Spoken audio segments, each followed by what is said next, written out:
There's a moment in life when something feels wrong, but you can't quite name it. When your motivation drains out of you like water leaking through a crack you didn't know existed.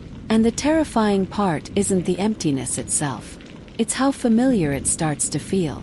If you've ever wondered why you're exhausted by things you used to love, why your brain feels foggy no matter how much you rest, or why your joy comes in unreliable flickers instead of steady waves, this story is going to help you finally make sense of that invisible shift. Because in the next few minutes, you'll not only understand what dopamine imbalance feels like, you'll feel seen in ways you didn't expect. It begins with Maya, a 29-year-old graphics designer with a habit of giving everything her best effort, and lately wondering why best feels impossible. One Monday morning, she sits at her desk staring at a simple email, 3 sentences long, yet her brain treats it like a mountain she can't climb. Her coffee is warm, the room is quiet, and the deadline is far away. Nothing is technically wrong, but something feels off inside her, like her mental gears are slipping. She keeps telling herself she's fine. Tired maybe. Overthinking maybe. It's just a phase, she says under her breath. But then the strangest thing happens. Her phone lights up with a notification from a friend she hasn't seen in months. Dinner tonight. Place she loves. People she loves.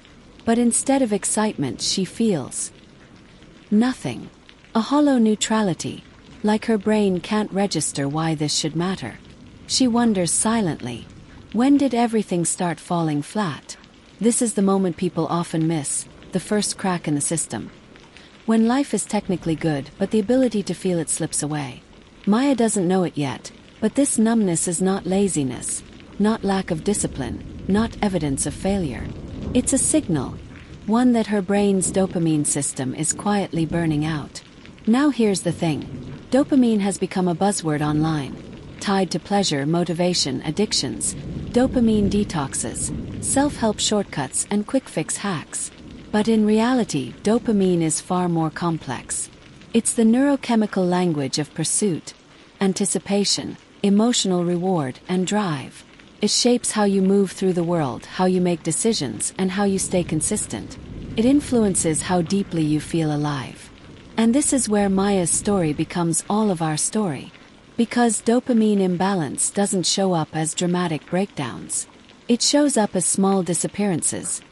Enthusiasm, curiosity, joy, resilience, the ability to push through effort. And if you don't know what's happening, you start blaming yourself for symptoms that aren't your fault. Maya keeps typing her email, 1 word, then pause. 2 words, then delete. She feels like someone swapped her mind with a slower version overnight.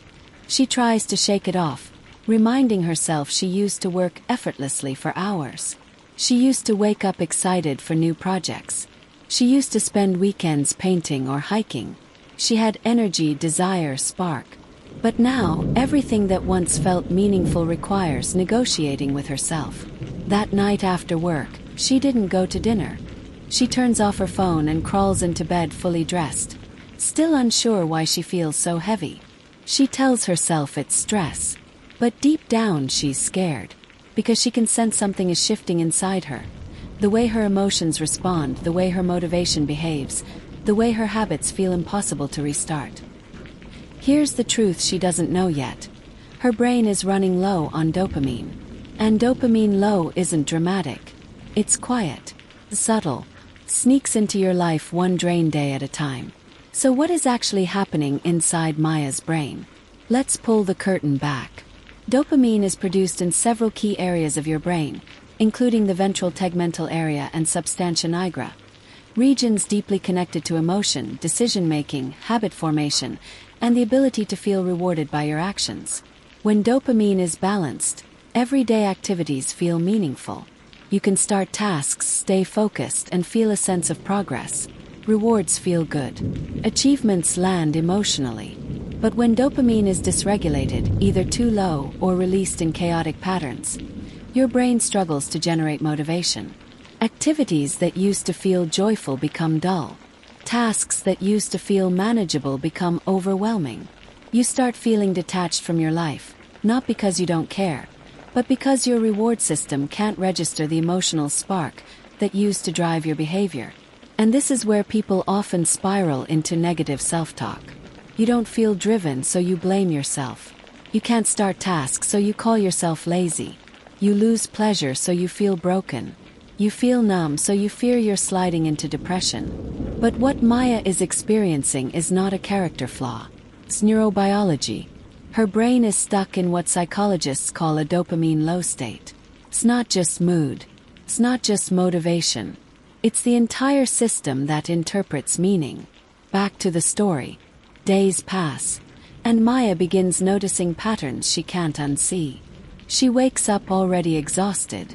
She grabs her phone first thing, not consciously, but because her brain is quietly searching for microbursts of stimulation. Quick dopamine hits, reels, messages, scrolling. All of it keeps her brain from sinking too far into the fog. But ironically, the same overstimulation keeps her dopamine system misaligned. It's burning all the fuel without giving her the deep, stable reward signals that actually lift her mood. Like eating candy when your body really needs nutrients. One morning, a coworker asks her, "Hey, you okay? You look different lately." And she freezes, because for the first time, she wonders if other people can see her slipping. She tries to compensate. Coffee number 2. Then 3. She forces pep into her voice. She pushes herself through assignments. But internally, she feels like a phone running on 2% battery, pretending it can still last all day. This is the part most people don't talk about. The emotional conflict that comes with dopamine imbalance. The shame, the guilt, the confusion, the mental war between how you used to function and how you're functioning now. And the worst part, you don't immediately know that this has anything to do with neurotransmitters. To you, it feels like you are fading. But then comes the moment that changes everything. It's a Thursday afternoon. Maya is sitting in a meeting, listening to her colleagues brainstorming ideas for an upcoming project. Normally, she'd jump in with suggestions. She's creative, intuitive, expressive. But today, she barely understands what they're saying. Her mind drifts in slow motion. She feels disconnected from the room, from herself, from any sense of purpose. Her manager calls her name once. She doesn't respond. When she finally snaps back, the room stares at her with curiosity, and she feels a wave of embarrassment wash over her. Her chest tightens. Her breath shortens. Not quite a panic attack, but close. She excuses herself and walks quickly to the restroom. Inside the quiet of the mirror's reflection, she sees something she hasn't been willing to see. She's not okay. She's not just tired. She's not just unmotivated. Something deeper is happening. She grips the edge of the sink, breathing slowly, and whispers, "Why can't I feel like myself anymore?" This is the story's turning point. The moment she stops dismissing her symptoms and starts seeing them as signals. Because dopamine imbalance doesn't just steal motivation. It steals self-connection. The sense of being plugged into your own life. Now here's where psychology helps us understand what Maya is experiencing with clarity and compassion. Dopamine dysregulation can come from many sources. Chronic stress, sleep disruption, burnout, depression, ADHD, addictive reward loops, emotional trauma, nutrient deficiencies, hormonal changes, long-term overstimulation. Each of these can shift how dopamine is produced, transported, or received in your brain. But the most important part is this. Dopamine imbalance doesn't mean you're failing. It means your system needs recalibration. Think of dopamine like a rhythm, your internal orchestra. When it's in sync, you feel harmony. When it's out of sync, everything feels offbeat. You're not broken. You're misaligned.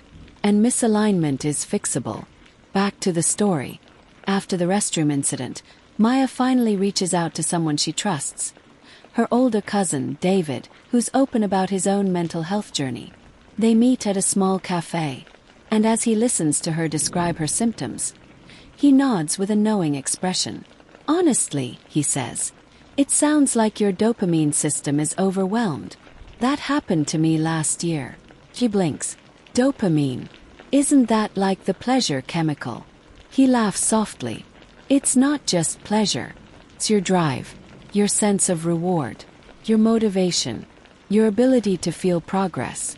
When dopamine is off, everything feels harder than it should. She feels a strange mix of fear and relief. So, this isn't just me being lazy.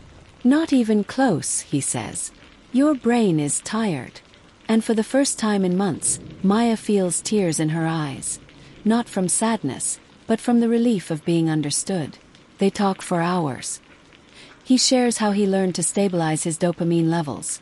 Through routines, reduced digital stimulation, healthier reward patterns, better sleep hygiene, and eventually therapy and medical support. He tells her it's possible to feel normal again. Not by force, not by pushing harder, but by healing the system that guides her emotional energy. And something shifts inside her, just slightly but enough. Oh, a tiny spark, barely visible but undeniably present. This is the emotional heart of the story. The moment she sees herself not as a failure but as someone whose brain is signaling that it needs help. Over the next few weeks, she starts making slow changes. She creates a morning routine. She reduces the constant dopamine spikes from her phone. She starts taking walks, not for productivity but for nourishment. She sets small tasks, very small, just enough for her brain to register micro-rewards again. First, nothing changes. Then everything does. One morning, she wakes up with a sensation she hasn't felt in months. Clarity. Not joy. Not excitement. Just clarity. A hint of mental sharpness returning. She doesn't trust it yet, but she notices it. And noticing is progress. Days later, she finds herself humming a song while cooking, something she used to do all the time. She freezes, surprised by her own behavior. It's small, but small is the beginning. Her dopamine rhythm is stabilizing. This phase is subtle but powerful. The slow resurfacing of self. The gentle reappearance of energy. The return of, I can do this. She meets with a therapist who helps her understand even deeper connections. How chronic overfunctioning burned her out. How emotional suppression drained her reward system. How perfectionism pushed her past her limits. The therapist explains that brains don't break overnight. They fatigue quietly. Slowly, Maya learns to listen to her internal cues. The whisper before the scream. She learns that rest is not weakness. That joy cannot be forced. That discipline without compassion becomes self-destruction. She learns that dopamine is not about chasing highs but cultivating balance. And eventually, she feels like herself again. Not the old version but a steadier one. A more aware one. A version that knows her limits and honors them. The moment she realizes she's truly healing happens unexpectedly.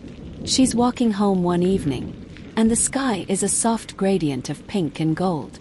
She lifts her head, notices the beauty, and for the first time in months, she actually feels it. Emotion, connection, presence. It hits her all at once. I'm coming back. And that, right there, is the quiet miracle of dopamine balance returning. Not fireworks, not a celebration. Just the gentle return of your ability to feel alive. And here's the takeaway for you, the viewer. If you ever feel like your motivation has disappeared, if your joy has faded, if your mind feels foggy and your days feel flat, there's a reason. There's a pattern. And more importantly, there's a path out. Dopamine imbalance is not your identity. It's a condition. One that can be understood, supported, and improved with awareness, lifestyle changes, emotional regulation, and sometimes medical guidance. You don't have to push harder. You have to heal smarter. And if this story resonated with you, if you saw pieces of yourself in Maya, stick around on this channel. Because learning how your mind works is one of the most powerful steps toward reclaiming your life. What you feel is valid. What you're going through is explainable. And what you're facing is changeable. You're not losing yourself. Your brain is asking for help. And help is available. Stay curious, stay compassionate with yourself, and remember, you deserve a brain that feels like home.